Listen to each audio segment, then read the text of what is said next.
In the 10th year of my marriage to Matthew, he still called out Jessica when he was drunk and we were intimate.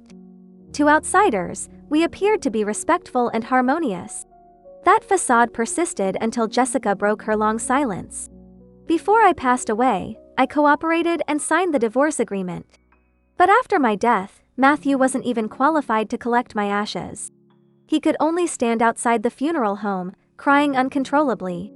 Chapter 1. I was diagnosed with a terminal illness. When I received the diagnosis, I felt nothing but confusion. How could my life be ending when it wasn't even halfway done? Miss Grace, given your condition, it's best to stay in the hospital for treatment. Can I contact your family for you? The kind doctor suggested endlessly, but I couldn't hear a word he said. My phone buzzed in my pocket. It was a message from Matthew. Happy birthday. I have something tonight, so I won't be coming home. Your gift is on the table. Don't forget to take it. Matthew continued to play the role of a considerate husband. I turned off my phone and looked at the doctor. How long do I have if I undergo treatment? A year at most, but you might have up to 3 or even 5 years. The doctor explained hurriedly. Without treatment, it could be as little as 6 months. Snow was falling outside. I remembered that it also snowed on the day I married Matthew. The thick white snow on the eaves mirrored my plain and uneventful life, all in white. Counting on my fingers, I realized today was not only my birthday but also the 10th anniversary of my marriage to Matthew. Forget it, I said calmly. Thank you, doctor, but I won't be getting treatment. Chapter 2. I pulled my coat tighter, wrapping my face in the collar. Pedestrians hurried by the hospital entrance, and despite waiting for a long time, I couldn't find an empty taxi. I leaned against a lamppost, lost in thought. Suddenly, I saw a familiar figure and stood up straight. It was Jessica. Despite the deep winter, she wore a long skirt paired with a thick burgundy coat. Her bright red lipstick reflected her good mood. She casually raised her phone and said something, and soon a familiar Mercedes stopped in front of her. Matthew got out of the driver's seat and gentlemanly opened the passenger door for her. After Jessica got in, she rolled down the window and glanced around, spotting me. Feeling like a thief caught in the act, I quickly hid behind the lamppost, staring at my phone. I waited stiffly for 5 minutes before daring to look again. They were gone, leaving only a track in the heavy snow. As midnight approached, I lit a candle and sang happy birthday to myself. In the empty room, only my voice echoed. The wedding photo of me and Matthew hung directly opposite me. Back then, I had high hopes for our marriage, thinking that over time, my affection would win him over. But in the photo, Matthew's frown seemed more like he was enduring a punishment than celebrating a marriage. Chapter 3. My marriage to Matthew was less a coincidence and more a result of my careful planning. We were high school classmates. He and Jessica were the golden couple, while I was just an orphan, isolated and bullied. While Jessica received love-filled breakfasts from Matthew, I found cockroaches maliciously stuffed into my backpack. We were worlds apart. The only time we interacted was when I was locked in a dark, damp, smelly toilet stall by bullies. Despite my screams, no one came to my rescue. I heard people washing their hands outside, but they ignored me. I had given up until Matthew, like a knight in a fairy tale, opened the stall door. He frowned and asked, "Classmate, how could you be so careless?" That was the only conversation we had in 3 years, though in my mind and dreams, I had spoken to him countless times. I used all my strength to get into the same university as him. Like a fly, I buzzed around my food, never daring to touch him, thinking I was unworthy. Everything changed when Jessica broke off their engagement to go abroad, leading to a fierce argument. Determined to leave, she refused to stay, and in his anger, Matthew declared, "Do you really think I can't get married without you?" Most people wouldn't find someone willing to marry out of spite, but I was different. I felt like I had won the lottery, believing all the world's luck had fallen on me. Using all my courage, I stood before Matthew and said, "Matthew, I've liked you for a long time. Would you marry me?" He asked. "Yes." Even after 10 years, I remember his shocked expression when I agreed. And so, we got married, like ducks driven onto a perch. At first, no one believed we would last, but out of responsibility, he treated me with respect, making us seem like a model couple to outsiders. But every time he called out Jessica's name when drunk, I was painfully reminded that I was just a substitute, or not even that, merely a tool to spite Jessica. Chapter 4. Matthew returned at 3 in the morning. Covered in snow, his cold hands pulled me into his arms, waking me up. Instinctively, I shrank back. "Cold?" he asked softly. "I just got back and probably haven't warmed up yet." I didn't respond. He continued. "Did you go out today?" I guessed Jessica might have told him something, so he was trying to test me. I didn't answer and instead turned on the bedside lamp. Matthew turned it off again, his lips brushing my neck as he apologized. "Sorry I missed your birthday. The company had some. I saw Jessica." I interrupted. Matthew froze. His grip on my shoulder tightened slightly before he released me, sat up, and lit a cigarette. "Yes," he said with a hint of impatience. "She returned yesterday. She doesn't have any friends here and encountered some trouble. I'm the only one she can rely on." I laughed bitterly inside but kept a straight face. "Did you meet her?" Matthew paused. "I saw her at the hospital," I said. "Is she sick?" Feeling cornered, he took a deep drag of his cigarette and stood up. "You should rest." He left the bedroom without another word. He didn't even ask why I was at the hospital. My stomach ached, possibly from the cake I had for dinner or maybe from my illness. I couldn't hold back anymore and rushed to the bathroom, coughing violently until I spat blood into the sink. The noise wasn't quiet, but Matthew didn't react. He probably doesn't love me at all, I thought. Chapter 5. Before I passed away, I wanted a set of wedding photos where Matthew didn't look so reluctant. A week after Jessica returned, Matthew suddenly remembered our 10th wedding anniversary had passed. He bought a small cake and prepared a candlelit dinner, asking me, "What do you want as a gift?" Despite it being a belated gift, I expressed my wish. Matthew frowned. "Wedding photos? What's the point? We've been married for 10 years. Is it necessary?" I looked at him earnestly, showing my determination. Perhaps feeling guilty for spending the week with Jessica, he agreed reluctantly. "Okay, when do you want to take them?" I marked the first item in my plan, taking new wedding photos off my list.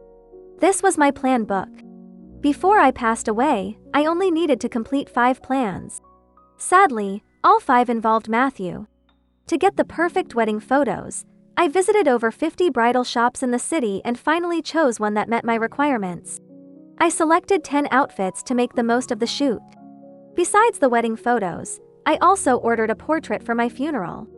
The photographer seemed puzzled. "Miss Grace, isn't it too early to prepare something like this?" I didn't explain much, just smiled. I like to plan ahead. She remained puzzled but respected my wishes. While her assistant asked if the photos were ready, a woman in high heels walked in. I didn't turn around, but I froze when she tapped my shoulder. "Grace." Jessica's voice rang out. "Long time no see, or rather, we just saw each other at the hospital a few days ago." Chapter 6. When Jessica learned I was there for wedding photos, she smiled ambiguously. "Did Matthew agree?" Her familiar, intimate tone and slightly mocking smile made me uncomfortable. "Miss Jessica, he is my husband now. Is it appropriate for you to call him that?"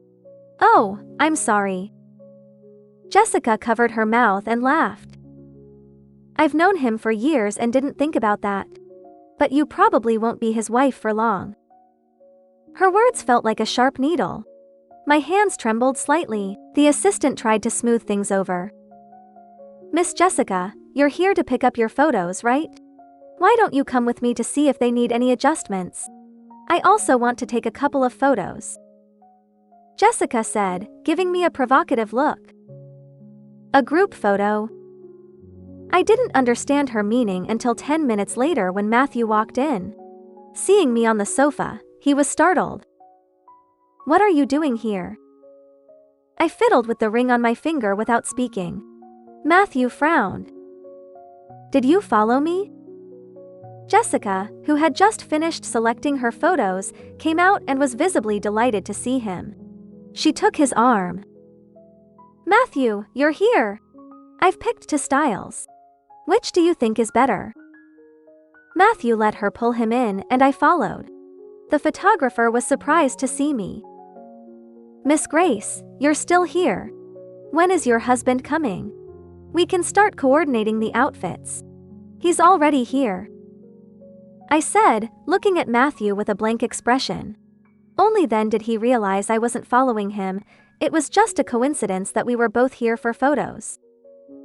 Let's reschedule, Jessica said. We only plan to take a couple of photos, and we have other things to do later. Today isn't a good day. The photographer understood and quietly moved aside. I don't have much time left, I said, standing there stiffly, my hands clenched. You promised me. Since we're all here, let's do it today, okay? For a moment, I foolishly thought Matthew might hesitate. But he didn't. He just frowned and shook his head, speaking in a patronizing tone. Grace, I have important things to do later. Let's reschedule, okay? I felt all strength leave me as I staggered back, then laughed softly. The man I had shared a bed with for 10 years seemed so unfamiliar and yet so familiar. Just as always, Jessica was his top priority. Despite a decade of what seemed like a normal marriage, Jessica remained a thorn in his heart that he couldn't remove. I was too naive, believing his compliance and occasional surprises meant he had forgotten Jessica and maybe even liked me a little. But he didn't even have a little affection for me.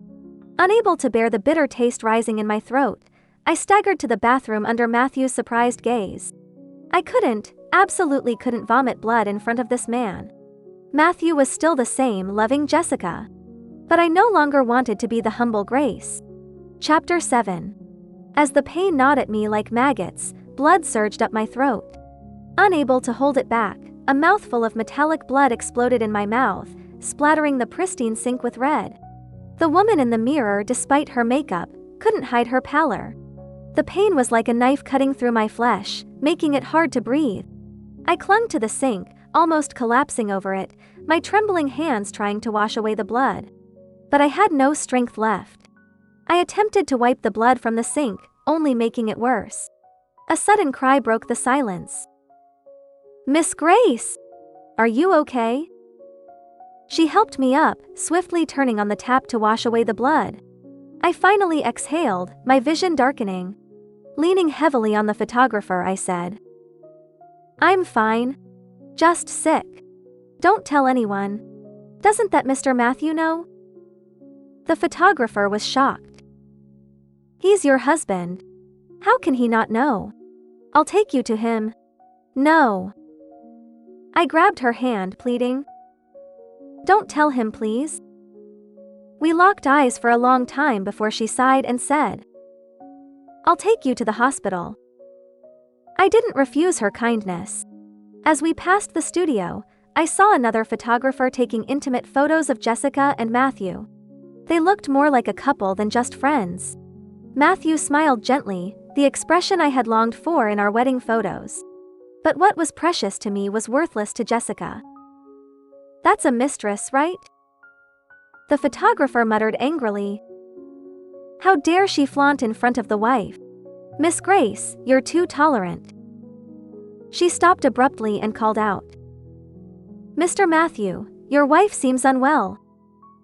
I felt a slight change in my expression. Matthew hesitated, then started towards me. Jessica clung to his arm, saying something in a coquettish tone. After a moment of hesitation, he said, Miss, could you please take her to the hospital? I'll come later. The photographer rolled her eyes in exasperation and pulled me away. I laughed. She asked, You can still laugh? What else can I do? I said. Crying won't help. I regained some strength and stood on my own. While the photographer went to get the car, I stared at the ring on my finger. The sun was blinding. I removed the ring. This ring had bound me for 10 years. Enough. I didn't want it anymore. With a perfect arc, I tossed it into a nearby trash can like garbage. Chapter 8. When Matthew returned, the dishes on the table were cold. I was curled up on the sofa, watching TV, the flickering light making me drowsy. The sound of keys dropping on the floor woke me. The lights came on, and I sat up, looking at him silently. Still awake? He asked wearily. Did you eat? I glanced at the table. I saved some for you, sweet and sour ribs.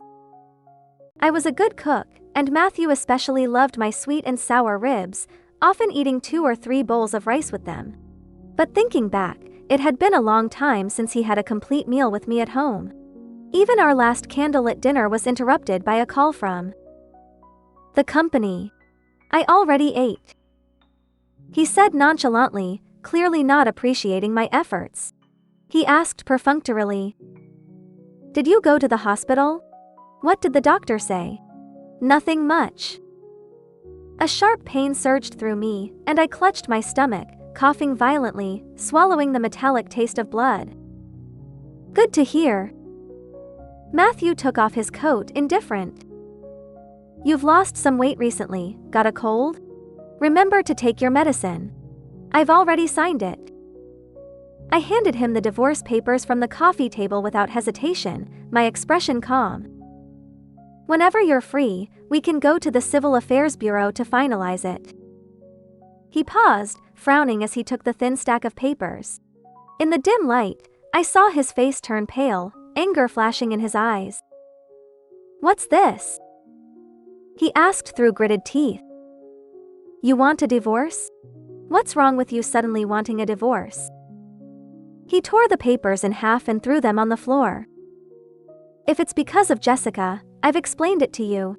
Her mother is critically ill, and she's in the ICU. She has no other relatives or friends to help her.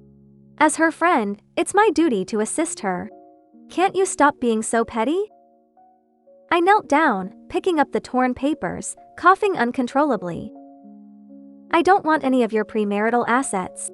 We'll split the post-marital assets equally. I've consulted a lawyer about the details. If you have any questions, you can talk to my lawyer. I placed the pieced together papers back on the coffee table. I have multiple copies. Tear them if you want. Grace, are you crazy? He rubbed his temples, trying to calm down. Fine, I promise you. Once this is over, I won't contact her again, okay? I looked at him, giving a pale smile. Call my lawyer when you're ready. Even though he didn't mean to, his words cut deep into my heart. I was bleeding inside, but he didn't notice. This unintentional hurt was even more painful. Yes, I was sick. But he couldn't see it at all. His mind was full of Jessica. Chapter 9. I changed my phone number and moved out of the house where I had lived for 10 years. On the day I left, the sun was rare, but it didn't melt the snow, making it even colder. Halfway through, I fainted, and a stranger took me to the hospital. A person I had never met was more attentive to my health than Matthew. I didn't undergo treatment but moved into a nursing home to spend my final days. One day, on a whim, I put my old SIM card back into my phone. Aside from 3 missed calls and 1 message from Matthew on the first day I left, he hadn't contacted me in the past month. The message was just a cold. Grace, come back when you've had enough. I had no lingering attachments. That afternoon, the photographer came to deliver my portrait. The woman in the photo looked painfully thin, forcing a smile. The black and white colors made her look even more lifeless. Cheer up. The photographer pinched my cheek. You're so beautiful. It's a shame not to smile. I forced a smile. Thank you. Don't mention it. She grinned. Let's take a photo together. She raised her camera and took the last photo of my life. I passed away in the 12th lunar month. That day, the nursing home was decorated with lanterns, preparing for the upcoming new year. Bright red lanterns were hung high, and there was laughter everywhere. Among the thousands of lights, none were for me. I thought I should be regretful. Otherwise, my soul wouldn't linger in this world, endlessly wandering, unwilling to leave. I saw my body already gaunt with bones barely covered by a thin layer of flesh, wrapped in a fluffy blanket, sitting among the crowd, quietly closing its eyes. It didn't take long for someone to discover that I was gone. A crowd gathered, and they picked up my phone, trying to find contact numbers for my relatives and friends, only to find the photographer's number. My parents had passed away early, and after marrying Matthew, I had cut ties with most of my friends. Even in death, there was no one to mourn me. The photographer rushed over within minutes, crying uncontrollably over my body. I was so grateful to her. She handled all my posthumous affairs, and according to my wishes, she carefully placed my belongings in a box I had prepared and took them home.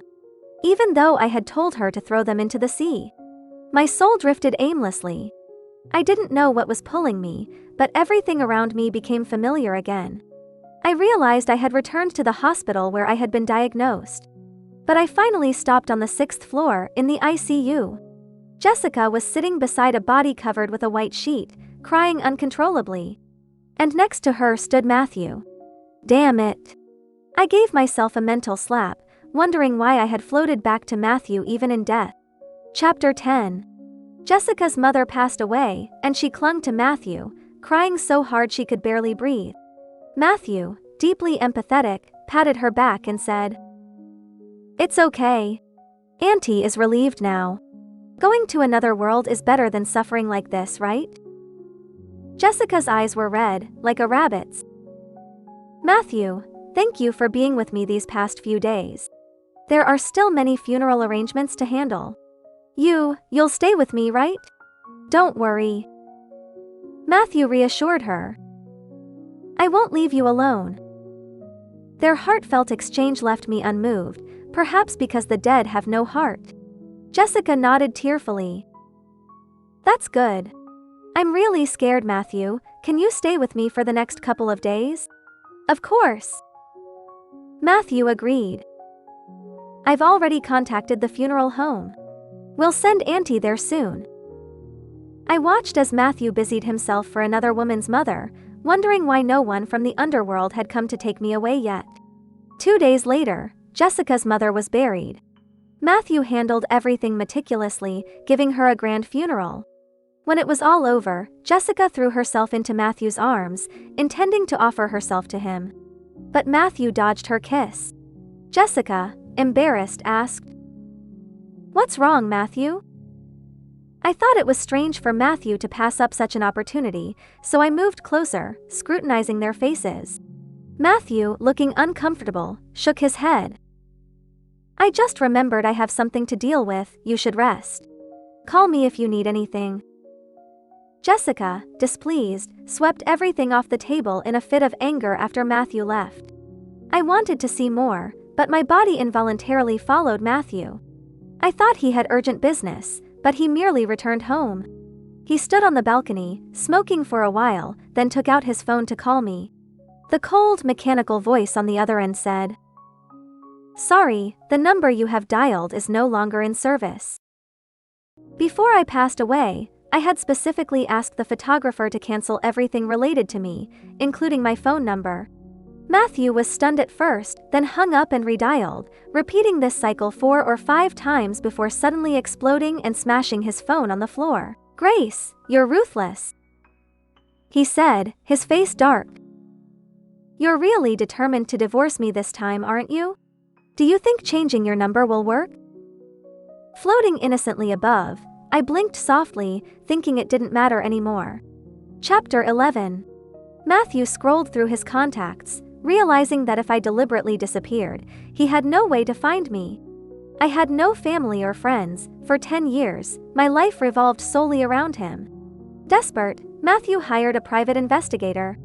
Eventually, they discovered I had last been seen at a nursing home. Matthew, furious, drove to the nursing home, likely planning to give me a piece of his mind the moment he saw me. He couldn't hide his anger when asking, "Where is Grace?" The caregiver, puzzled, asked, "Who are you?" "I'm her husband." I had never mentioned having a husband, so the caregivers and residents at the nursing home assumed I was alone, often taking care of me. Hearing his claim, the caregiver was taken aback. "You must be mistaken. Grace, haven't you seen her?"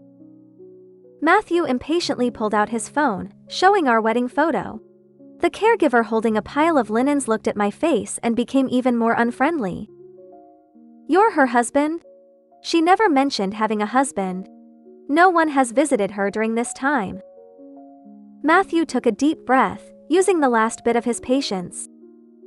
"Which room is she in?" The caregiver scoffed. "She's dead." Matthew didn't believe it, opening his wallet. "How much do you want? I'll transfer it to you. Just tell me which room she's in." The caregiver, exasperated, turned away. Matthew followed, still holding his phone. 1,000? 2,000? 10,000? The caregiver, fed up, nearly bumped into the photographer and stopped abruptly, sighing with relief. "Miss Ning, you're just in time." This man suddenly showed up, claiming to be Miss Grace's husband, and asked where she stayed. I told him she's dead, but he refuses to believe me. The photographer, holding the books I had left behind, met Matthew's gaze. "It's you." Matthew paused. The photographer." The photographer clutched the books tightly, her expression cold, and walked past him. Matthew grabbed her arm. "Was Grace with you recently? Where is she?" The photographer turned, her gaze icy. "She's dead." Matthew still thought it was a joke. But a deep fear gripped his heart. He suddenly clenched his hand, causing the photographer to cry out in pain as the books fell to the ground. My plan book fell out. The words "Final Plans" on the cover were unmistakable. By the time Matthew reacted, he was already picking up the notebook. "You're really sick." The photographer snatched the notebook from his hand, throwing a photo at his face. It was my funeral photo, black and white, showing a woman with a weary smile, as if she had no joy in her final moments. Holding my photo, Matthew's hand began to tremble. Unwilling to accept it, he stuffed the photo into his pocket and walked away quickly. "Impossible," he muttered. "She was fine. She told me it was just a little cold. How could she suddenly?" I rolled my eyes. That was his assumption. When did I say that? Matthew bumped into the door, oblivious, and continued walking like a zombie. I didn't want to follow him, but my body couldn't help it. I couldn't be more than 10 meters away from him. How annoying. Chapter 12. Matthew called my number at least 20 times. He dialed again and again, but the cold mechanical voice always answered. The living room was dark. My funeral photo was on the coffee table, beside the torn divorce papers. Matthew stared at my photo all night, from dusk till dawn. Even as a spirit, I felt uncomfortable under his gaze. Finally, with bloodshot eyes, he stood up and called the photo studio.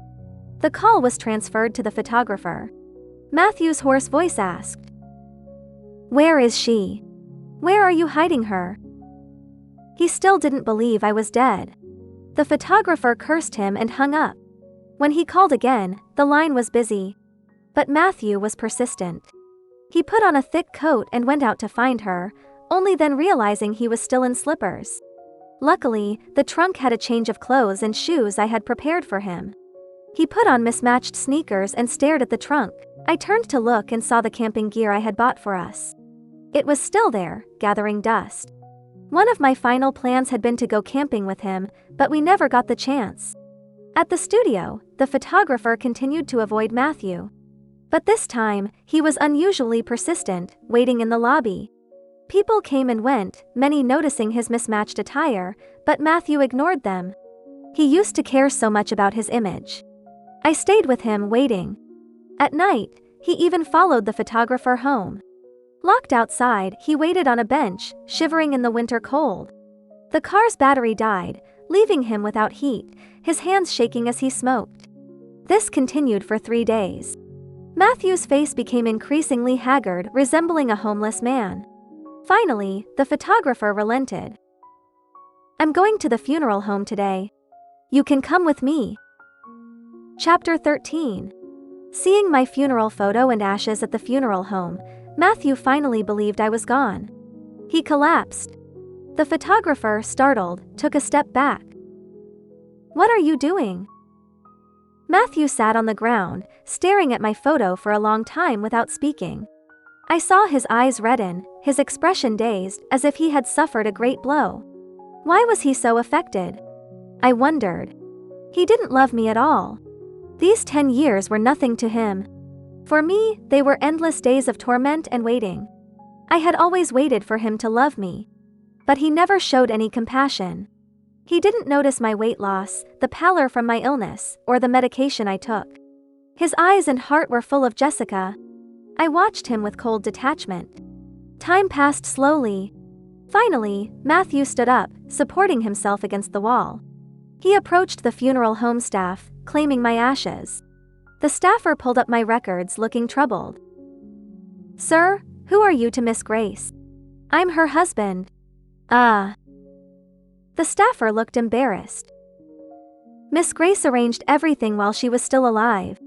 We asked if she had family or friends, but she said she was alone and left funds for a 10-year storage. After that, we're to scatter her ashes at sea. We can't give her ashes to anyone else." The staffer apologized. "Sorry, sir. I'm her husband. Why can't I have her ashes?" Matthew's anger flared. "How much did she pay? I'll double it. Just give me her ashes." The staffer frowned. "Sir, it's not about money. Besides..." She paused, smiling. "You should handle your personal affairs before claiming your wife's ashes. Otherwise, her spirit might not be pleased." "Grace is dead?" Jessica exclaimed. "She's faking it to avoid divorce, right? How could she suddenly die?" Matthew couldn't take it anymore. I had always thought he only had patience for Jessica. But now his face darkened.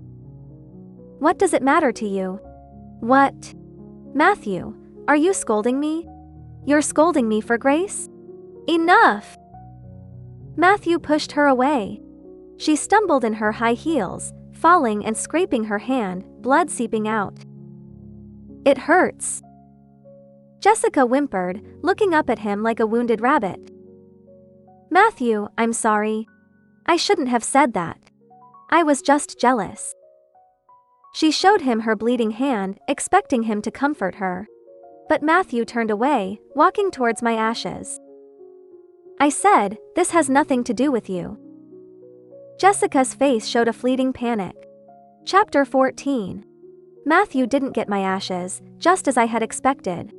I hadn't wanted to be with him, even in death, but my spirit was still tied to him. He argued with the staff until closing time. The photographer made it worse by handing him my plan book. I didn't want to show any kindness to a jerk. But maybe if you see what she was thinking before she died, you'll feel some guilt. Maybe Grace's spirit will find some peace. Under the dim lights, moths fluttered around. Matthew, disheveled, sat on a flower bed and opened the thin notebook. I had initially wanted to write a diary, but after a page of melodramatic complaints, I tore it out. I left only my final plans. The opening lines were brief. When I was diagnosed, I wasn't particularly sad. It felt like a relief. Living in this world, I was always lonely. The only reason to keep going was Matthew. I don't know why I loved him so much, but not knowing made it more pathetic. If I loved him, I'd hold on until the last second. If I could fulfill my final plans, even better. If not, it would just confirm.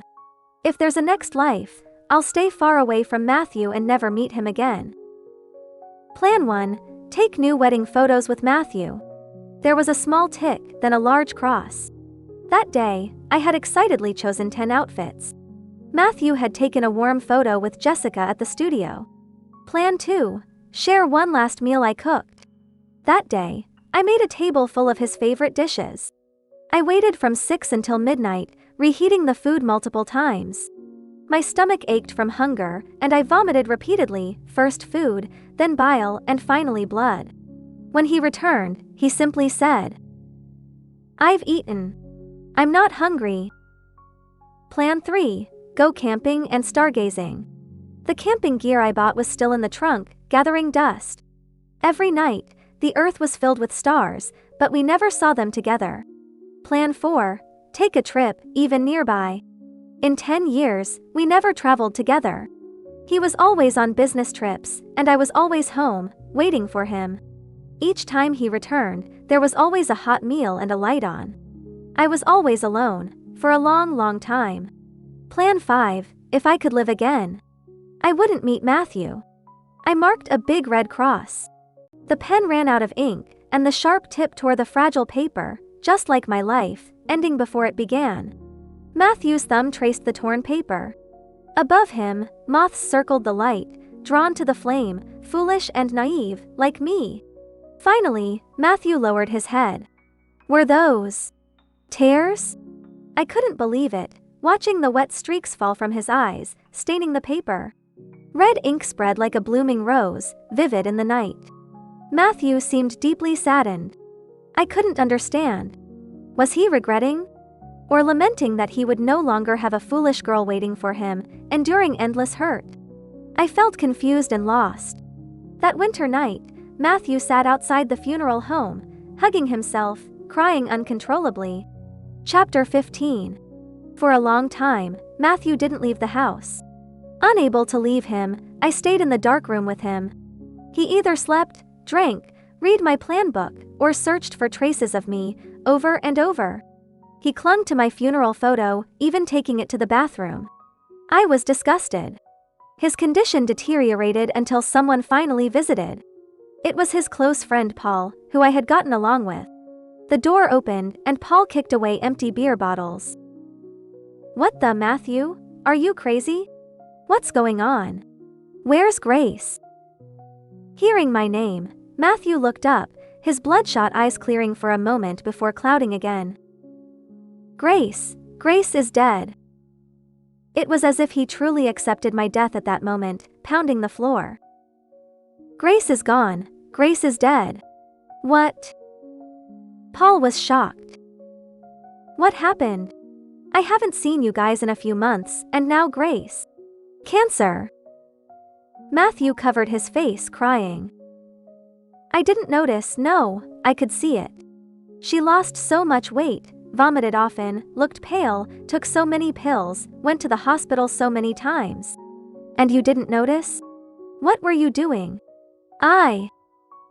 Matthew couldn't speak, his hand hitting a broken beer bottle, shards cutting into his palm, blood seeping out. Jessica came back. Paul's fist landed hard on Matthew's face. Matthew didn't resist, lying on the floor, letting Paul vent. "Are you an idiot, Matthew? Everyone saw how Grace treated you. And for that woman, you..." Paul hit him several more times. Matthew stared at the ceiling, seemingly numb to the pain. "She wasn't just sick, she had cancer, but that day, I asked if she was sick." I didn't want to listen anymore. I turned, looking out. Paul had opened the curtains, and sunlight flooded the room, making the dark space bright. I felt my body drawn to the light I realized I was finally dissipating.